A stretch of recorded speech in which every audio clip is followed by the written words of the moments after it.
Batting ব্যর্থতায় ভারতের বিপক্ষে হারল টাইগাররা।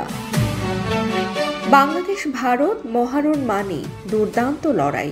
শেষ ওভার পর্যন্ত গড়ায় ম্যাচ ঠিক এমনটি ঘটে অধিকাংশ সময়। তবে আজ আর সেটা হলো না। ব্যাটিং ব্যর্থতায় চ্যাম্পিয়ন্স ট্রফির প্রথম ম্যাচে ভারতের বিপক্ষে ৬ উইকেটের বড় ব্যবধানে হেরে গেল বাংলাদেশ। টাইগাররা বরাবরই ভারতের সাথে ভালো খেলে, সেটা হোক ওয়ানডে বা টি-20। দুবাই আন্তর্জাতিক ক্রিকেট স্টেডিয়ামে টসে জিতে ব্যাটিং করার সিদ্ধান্ত নেয় ক্যাপ্টেন নাজমুল হাসান শান্ত।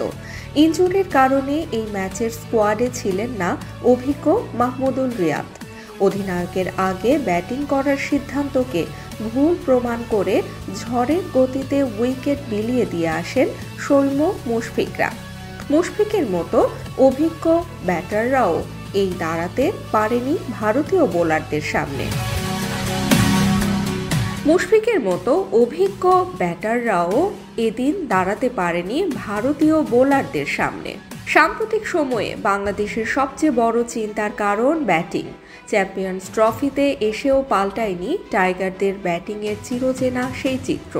টপ অর্ডারের ব্যর্থতায় ৩৫ রান তুলতেই ৫ উইকেটে হারায় টাইগাররা। খাদের কিনারায় থাকা দলকে সেঞ্চুরি করে টেনে তোলেন তাওহিদ হৃদয়। জাকের আলী আর হৃদয় মিলে ষষ্ঠ উইকেট জুটিতে ১৫৪ রানের রেকর্ড গড়া পার্টনারশিপ করেন।